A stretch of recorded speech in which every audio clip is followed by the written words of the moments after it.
Welcome to That Entrepreneur Life, a podcast about entrepreneurship that takes you from idea to launch and beyond. Each week, your hosts, Andrew Lees and Clint McPherson, discuss different business topics aimed at adding value to any entrepreneur's journey.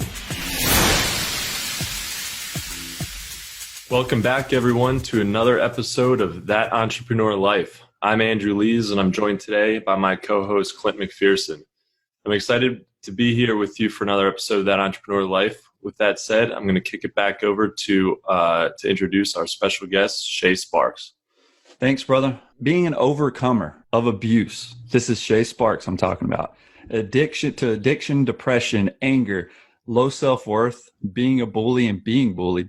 Shā Sparks has taken her own personal traumatic experience and transformed her life into a treasure. Growing up with a father who was drafted in the Army to serve in Korea, she has inherited his "I don't have a choice" mindset. Now she uses that determination to propel others to make fearless choices for their own success. And as a speaker, a coach, author, and podcast host, she empowers other trauma survivors to invest in themselves by peeling away the layers so they can heal. Then she guides them to break through fear by transforming their own trauma into treasure in order to find their true purpose in life. Welcome to the show, my friend. Oh, thank you for having me. That sounds so way different when other people read it. So it sounded awesome. Like, who is that person? Yeah, an awesome individual. That's who it is. So I didn't go into your motto because that, like we talked offline, that's a question that we have for you. It's a special question to me because that motto that you actually carry with you or say, obviously means something. And that's the first thing I saw on your website. So that's the question we're going to get to later in the episode, but it's powerful. Thank you. Yeah, definitely. So, yeah, Shā, you interviewed with Clint earlier in the week on your podcast, which was very cool. And I'm excited to check that out, when that drops. And, our listeners will be as well, too, for sure.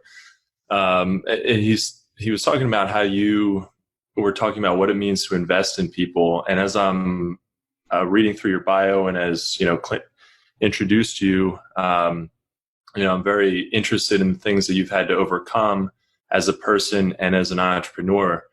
Can you talk a little bit about what it means to you to invest in people, what investing in people means to you? Nice. You threw my question back on me. I love it. So funny, because I was thinking about this just a couple of days ago, I think right after I interviewed Clint. So let's take it from an entrepreneur standpoint and think about how you're creating company culture for yourself. Are you, as the leader, are you investing in your staff? Are you investing in their overall success and what that looks like? So for an example, one of the people that I had on my podcast, he had went and surveyed all of his staff to figure out what it is that they were really hoping to get out of their job. Like, yeah, money is one, but what about fulfillment? What about community? What about connection? What about building loyalty, not only with each other, but also with the company, right? Mm-hmm. And so for me, it's really about, he had to invest in himself first and ask the hard questions of, well, what does it look like to be a leader and how do I want to lead? And then that, just by looking into that, overflowed onto his entire company. Sure. Yeah, that makes a lot of sense.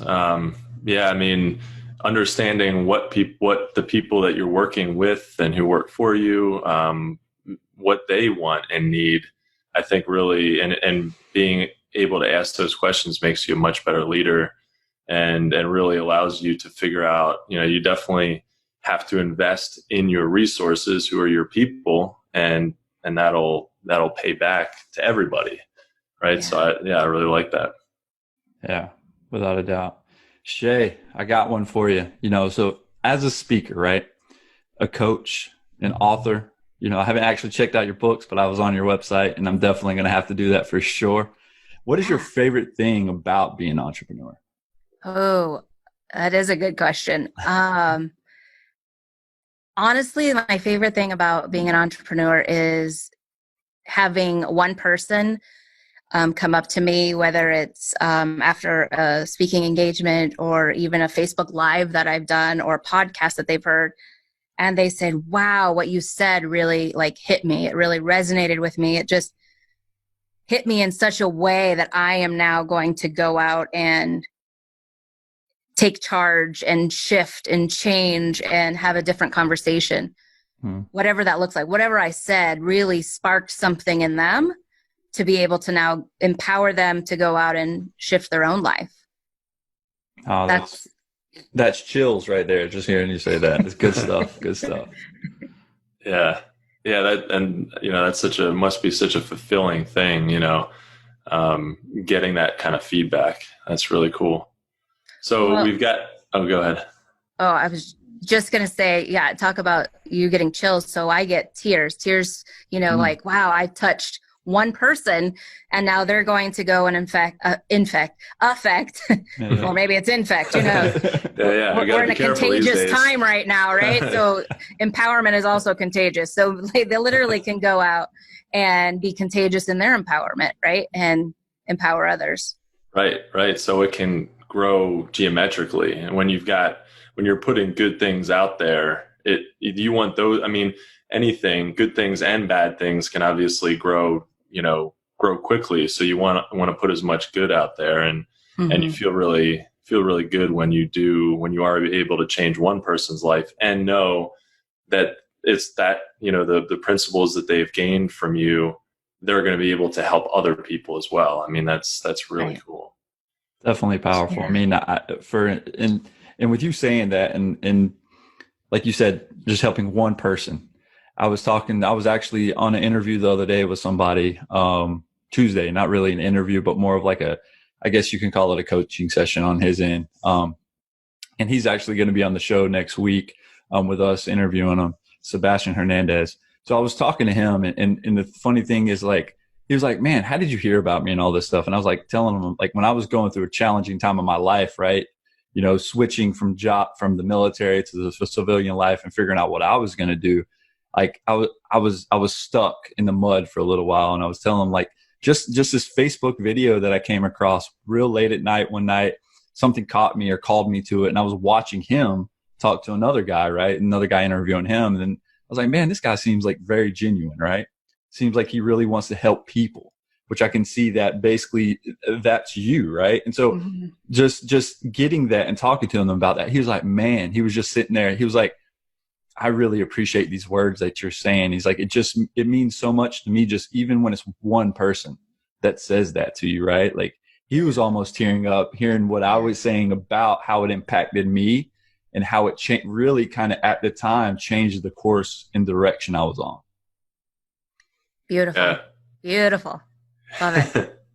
That's awesome. So we have, that's your, what you like the most about being an entrepreneur. And what's been the most difficult thing about being an entrepreneur? Maybe multiple things. Yeah. I'm thinking, which one do I pick? Yeah, right. Yeah. It's usually not just one. Yeah. So one of the things I know about, not only about myself, but of other entrepreneurs that I've spoken with, is making sales. Mm-hmm. And because especially when you come from a purpose-driven, heart-centered business, you want to have everybody, you want help everybody, right? Mm-hmm. And so, but in the end of it, at the end of the day, we all have to monetize somehow. We all have to make that profit somehow. Mm-hmm. And so I think that's the hardest thing for me, is being able to really know that there are people that could use exactly what I have to offer, and maybe they only are able to spend, their budget is completely minimum. And so I set aside space to do that, and let them go, okay, well, let's look at your budget and tell me what you can come up with, and we will figure out a plan or something to help you with. So for me, it's about not doing a one size fits all. It's really about making exceptions because not everybody fits to the same rule. Yeah. Yeah, that's great. And not just denying access to people who can't, can't afford it, especially with what you do. That's really, that's really generous and really great because, there are so many people who need to hear, a positive message and need to be uplifted. And, if they can pay for it, that's great. You need to pay your bills. And, you need to profit from it too, in some way. Right. So, right. But yeah, I think that's a really honest answer. And sometimes, a lot of times when we're talking to other entrepreneurs, they're talking about like logistical things that are their main problem, but I think that's when it all comes down to it. I think that would be I think getting sales would be my answer too, because it's just honestly, you need, how do you get enough sales to just, first of all, be a healthy, sustainable business. And if you can do that, then you can provide more value for people too. Then you can really help people even more, because it doesn't do anybody any justice if you're stressed all the time about how you're going to keep your business going. Mm-hmm. And then because then that spills over into the work that you're doing, and people feel that, and your value starts to, kind of erode away. So that's good. It's really important.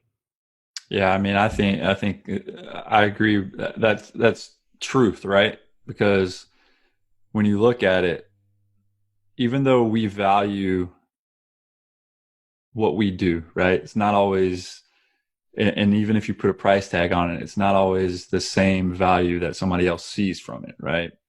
But I think the value that you add and the value that you bring every day, you shouldn't allow somebody to, I think the money comes with that value you bring, right? So the more you continue to put out into the world, the more you continue to build that trust with individuals. Then when you have your product, right?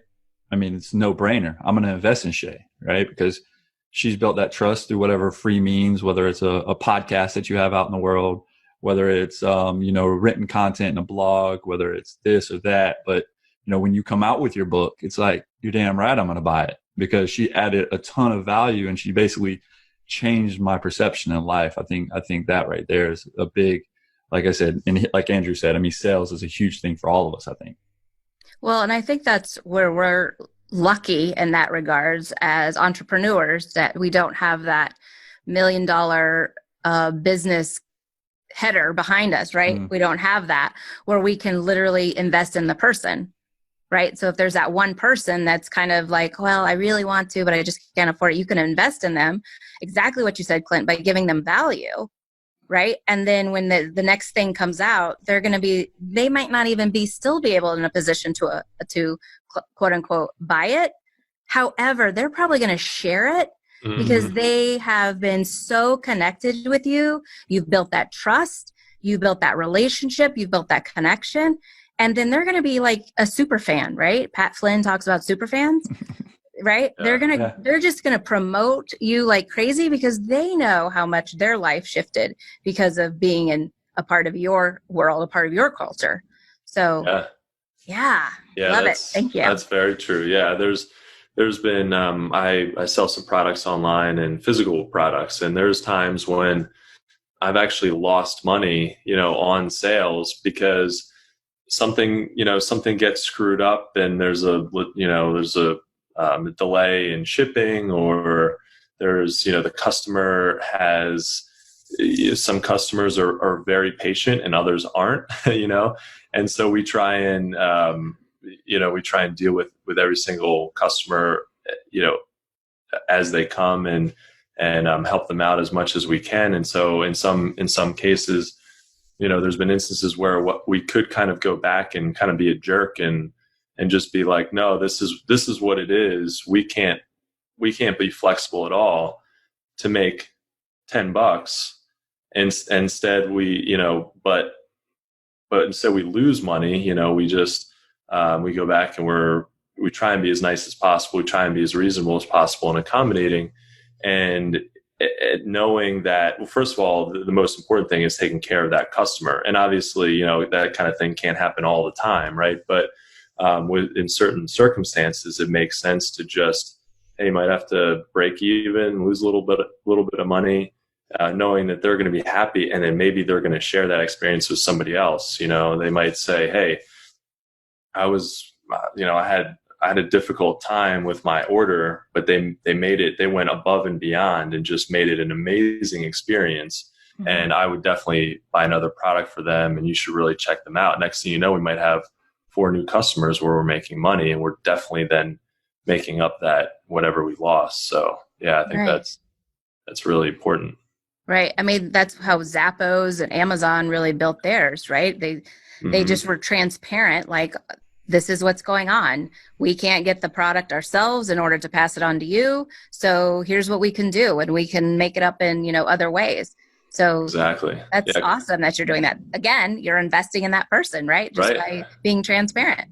Exactly. Yeah. Customer service is so important. And especially these days, which is amazing sometimes. I always think that at some point we're going to get to the point where, like, more and more companies are better at customer service, but it doesn't seem like that. Like, I keep thinking that all these, you know, big companies are going to catch up, because there are good examples out there, like GoDaddy, who's got amazing customer service. Yeah. There's I actually have, completely unrelated to GoDaddy, but I have USAA insurance. And I've got family members who are in the military, and it's amazing. Like, you get on the phone with them immediately. They handle whatever you need right away. I mean, it's amazing. And you just think, like, oh man, everybody should be like this. It's so easy, but it just doesn't happen. You know, there's still the companies who are really good at investing in customers and helping them out. They're kind of few and far between. So if you can capitalize on that, if you can just be good at customer service, you can just absolutely kill it. Well, and you hit the nail on the head. Customer service is a lost art. Right? It is. And I mean, just now going through, you know, the situation that we're in now, even going to the grocery store, and I am thanking people, like, profusely, like, thank you for being here. Thank you for working. Yeah. And they're like, they're so shocked. They've never even been told that before. And so to just really, again, you just pour back into, you know, the people that are around you. Right. And especially in customer service, if you know, that's where I come from. I have a license in cosmetology. I have a salon. It's all about customer service. We always say it's the 80-20 rule, right? It's 80% how you treat the customer. It's 20% about the product or you, the service provider. Same thing goes in every company. Sure. Yeah. You can take a decent product and put amazing customer service on it, and people are going to remember that for sure. Absolutely. Absolutely. Yep. Love it. So Shā, on your website, we're going to circle back around to the motto I mentioned earlier in the episode, right? Didn't really say what it was, but we're going to get right into it. On your website, you know, just searching around, looking, preparing for the show as well. And I checked your site out before, but it inspires me every time I see it, right? Because it's the first thing you see on your website is that quote. You see your face, but the color, that's, you know, the contrast with the white background with you down there in black and white, and then the color just popping off the screen, but it draws you to that quote and it pulls you in, right? And it's just inspiring. It states the following. I'm going to read it. When we share our lessons learned of overcoming obstacles, we ignite a tiny spark of hope, love, connection, and community in other people. And when we ignite that spark, the whole world lights up. So when I read that, I just got chill bumps. Goosebumps. I mean, it just, every time I read it on your website, and just not reading it out loud, but just reading it in my head, I get the same thing, the goosebumps. And to me, that quote is just a perfect example, and not only for individuals, but for people as entrepreneurs. And I believe it really helps me as a person understand you a lot quicker, tells your story of how fearless, Miss Fearless Communicator, you are as a communicator, right? And so with that said, how important are those words for you personally? And when did you connect those dots? Great question. And when you read it, I started to tear up because it's so I don't have anybody else read it back to me. Yeah. It's always in my head. So I feel like it's stuck. It's stuck on play. So, loop. Yeah. How did I come about that? Okay. So I'll tell you my personal life. I was in an abusive relationship for a long time. And when I got out of it, I immediately started Christian counseling, and I started reading books and investing in myself and peeling away the layers of the onion that we all are, right? And I started to heal. And when I started to heal, a couple of things happened. One, I started to be in the salon, and my clients would ask me, so what's been going on? I'm like, oh, let me tell you what I learned about myself. And I was just being transparent, which before when I was in that accident, I would never speak about before when I was in that relationship, I would never speak about what I was going through. I was completely emotionally unavailable and unwilling to share anything personal about myself. So now I'm having this, people who have known me for like 10, 15 years are like hearing things that they'd never heard before about myself. So I'm like, well, so what I learned is that I have a hard time being vulnerable. And they're like, wow. I'm like, tell me more. And I'm like, so it's hard for me to tell you how I feel. I came from a sarcasm background. My family was sarcastic. My ex was sarcastic. So I'm going to dress my anger up in, something funny, dress it up in comedy, right? What have I heard? Sarcasm is anger in a clown suit. Okay, I like that. Yeah. So I'm not really going to tell you what's going on. So I'm not going to be vulnerable and really tell you how I feel and what is really happening in over here. So I'm going to go around it, and then I'm going to be mad because I didn't really get my needs met or my point across, right? And they're like, wow. So then they went out, they started shifting how they talked, and they went out and started no longer being sarcastic to their spouse, to their family, to their company, to their coworkers. And then it shifted their relationship. And then they would come back 4 to 6 weeks later for their next haircut. And they were like, Shay, you're never going to believe I took what you said and I went and did it. And it was like such a huge shift for me. Like, wow. And I was like, wow, that's amazing. Yeah. And during this process of me, peeling away the layers of healing, I remembered, like in your face, remembered being a bully at one point in my life. And I thought, well, why was I a bully? And it all boils down to hurt people, right? And so I thought, well, what if empowered people empower people? Wonder if the same holds true. And so I just kind of kept checking it, right? Kind of exploring to see if this happens. So not only did I start telling it to my clients, like, oh my gosh, I can't wait to tell you what I learned. And then I would watch them shift. I started to do it with my family. And I was completely non-judgmental in what was happening in my parents' life. They were divorced. But I started to share, like, so the reason, because again, they were sarcastic, right?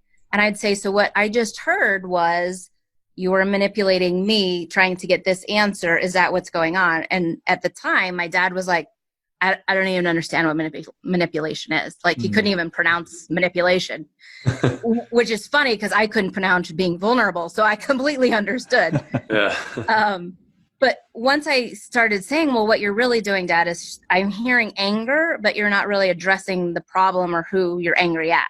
So can we talk about this? He's like, talk about this? What are you talking about? He had no idea that he wasn't saying what he really meant. Right? Oh, yeah. Because it's coming out. It's coming through out. A filter, basically. Yeah. Through a sarcastic filter or whatever. Yeah. Right. So he was like, well, I'm talking. Words are coming out of my mouth. What do you mean I'm not saying what I mean? I'm like, no. What you mean to say, I think what you mean to say is this. And yet you're not willing to say that. And he was like, wow, I guess you're right. And he was a non-existent father for most of my life. So to have that transparency and complete vulnerability. I was scared to death to have that conversation with him. He became, in the last 5 years of his life, he became my best friend. That's awesome. And so when I think of how all this started, me just coaching myself or getting coached myself and have it overflow onto people, really showed me that this is empowered people do empower people. And I want to be one of those people that empower others. And I want them to then go out and empower others. And we create this awesome ripple effect rather than having the ripple effect of hurt people hurt people. Sure. Yeah.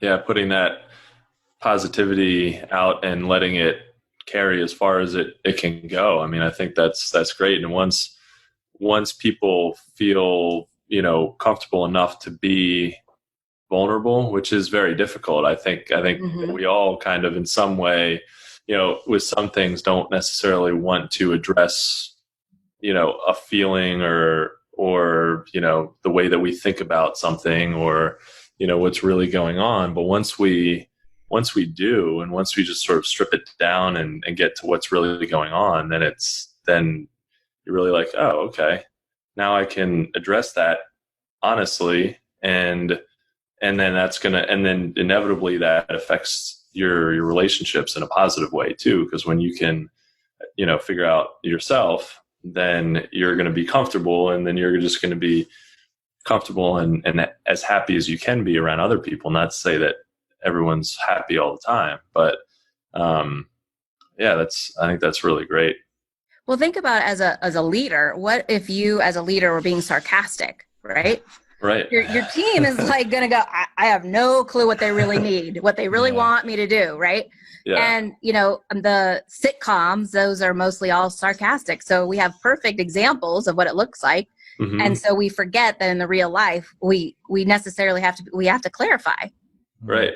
And it can be funny. There's times when it's sarcasm is, it's definitely funny and amusing. But if that's the only way that you're communicating, then it's definitely tough. And if you do it long enough and you're consistent enough with it, then you like you said, you don't even realize that that's how you're communicating and not, and not really saying exactly what you mean or what you need other people to hear. So that makes a lot of sense. And it's good for, that's really good to take into business as well, because, there again, I think a lot of people do, and maybe even things come out through a different filter with business, right? Because it's like we sort of have the way that we deal with our personal life, and then the way that we deal with business. And for entrepreneurs, I think where those lines are a little blurred, which is, it's sort of everything is personal and business sort of all kind of comes together, which is good, but still we all need to make sure that we're communicating with our business partners, our employees, and everybody that we work with in just like a really honest, transparent way. And sometimes that comes out, like for me, sometimes that'll come out, not harsh, but just a little bit too much to the point, and I sound, a little blunt or maybe like I'll sound just kind of robotic. Like, did an AI bot write that or but I'm just, not that I'm not feeling, putting any emotion into it, but I just, sometimes you just want to like get something done. And so there's definitely still a balance there. So, even when you are 100% to the point, sometimes there's a way to communicate that with certain people to like, so that they're not going to be in any way offended by it. So that they're going to really, or not even as much about being offended, but there's ways of communicating with everybody where they respond better. So I think we all respond to different styles of communication. Yeah. And I think that comes full circle though, right? Like as far as our whole setting expectations episode that we did earlier on, and then circling back to the communication is the key. I mean, when it all broken down, when you peel the onions back, you know, the layers of the onion, I mean, it's the communication part. And again, that's what a lot of people have a trouble with, is not being able to communicate correctly. Right. Yeah. Yeah. And when Clint and I talked on this week, you know, he gave me the top 10 list on being a successful leader, which was so amazing, because then we deep dived in together and transformed it into how all of those same rules apply to your personal life.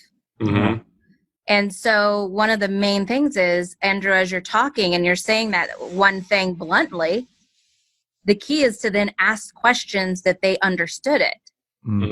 Right. And to ask clarifying questions like, okay, is there anything else that you need? Because here's the thing, we say stuff, but we have no idea how it lands on the other person. We have no idea how they took it unless you ask. Yeah, sure. Yeah. Or if they even recognized it too, you know, because if they might miss an email or miss a text that's buried in, you know, 10 other texts or whatever it is, and they might not have even known that you said something that he asked for. Or sometimes people just don't understand. They don't understand what it is that you're asking them. And then it's like, instead of them asking to explain to explain it, they just sort of ignore it, which is understandable sometimes, especially when you're really busy. It's just like, well, I don't know what that is, so I'm not, I'll just wait until that comes around again, you know? So, well, and that can come from fear, right? They're like, oh, well, I don't want him to think I'm dumb, or I don't want him to think I really don't know what I'm doing. So I'm not going to ask what he really meant in that. That's so true, I'm just going to ignore it. Sure. Yeah, definitely. That definitely happens. So Shā, when on a daily basis, you know, we all do things to stay productive and, you know, to kind of get into a groove and get things done. What are like the one or two things you do on a daily basis to, you know, or what's the most critical thing you do every day that helps you stay productive? So I have a calendar. Obviously, being a hairstylist, I have appointments all day long, every day. And with coaching and podcasts and speaking and everything else, nothing's changed. It's still a calendar. So for me, it's really making sure that I have a paper calendar and a digital calendar just to kind of back everything up. So for me, it's important to make sure I'm checking my calendar. And then on a spiritual side, personal side, it's journaling. So I need to vent if I need to, if I need clarity on, well, I have this idea, but I'm not sure if it should work. And I just start writing like all the things that around that idea. And does that work? Well, could it work? Because here's the thing, might not get answers in that journal, but it's about getting it off my mind. So it's not distracting me from any work that I need to do. Mind mapping, right? I mean, it's right there is perfect example of, hey, you have a thought or whatever it is, put it on paper and then write things around it, right? Even though you might not know what it means at the time, but it was a thought that you were like, boom, let me write this down. Let me write this about this. And the next thing you know, eventually you're like, oh, this all makes sense, right? Because it's almost like putting puzzles together on a daily basis. And I really like that. Kind of connect the dots. Mind mapping. I like that. I use brain dumping. So yeah, same thing. Yeah. It's interesting what you said about getting it out there so that it doesn't distract you from other things. Because I'll do that where I'll just keep things bottled up, and I've got all these ideas floating around my head, and then sometimes I'm able to really compartmentalize and, you know, do what I need to do and not let those other ideas distract me. But then some days it's just like I'm all over the place. If I don't just write a few things down, get organized, you know, and focus on 2 or 3 things that I have to do for that day or for the next few hours. But yeah, that's really, I hadn't really thought about it that way. But even if you just get it out there, at least you feel comfortable that you have it written down. You're not going to forget about it. You can always go back to it, you know, and when you have more time and just kind of go through those ideas. It's pretty cool.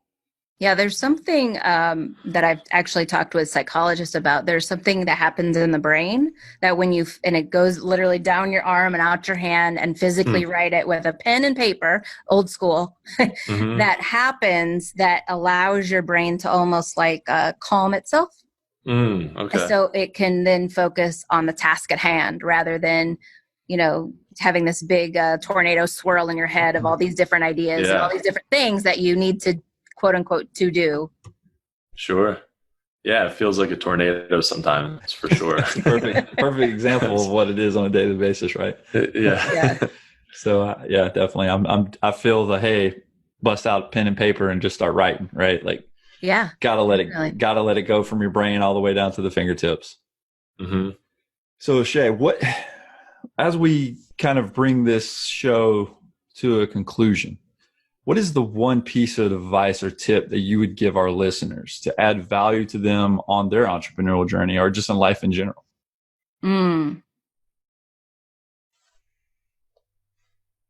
Well, goes the tornado in my own head.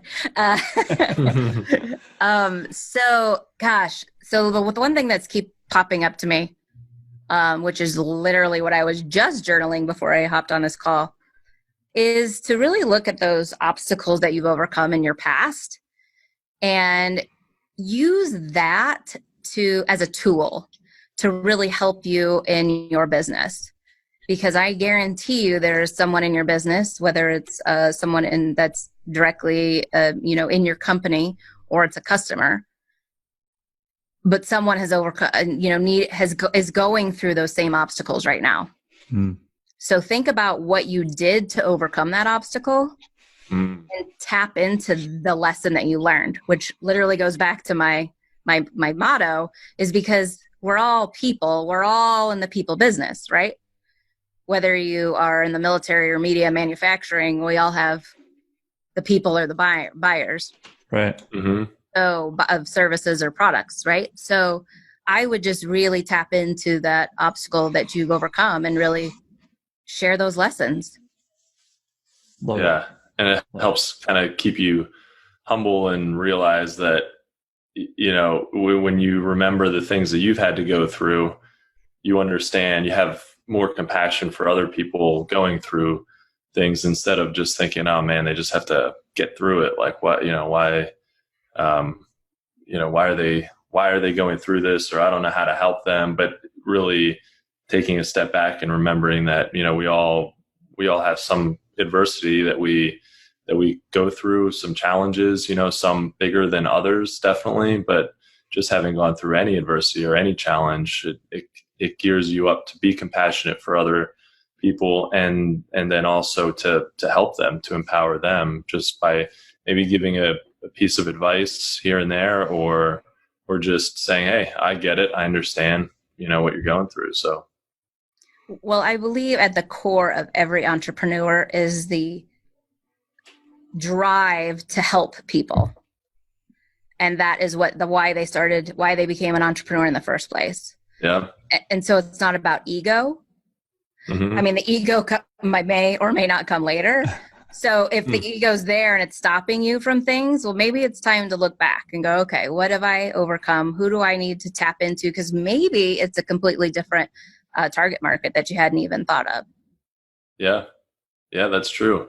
Yeah, it could definitely help you pivot and, understand if I'm not able to provide value here, or if I'm not really into this, for the right reasons, then I need to adjust and figure out what I really can help people with. And then everything, then you put that good stuff out in the world and it, like you said, it just spreads. So yeah, that's really cool. I want to thank you so much for your time today, Shā.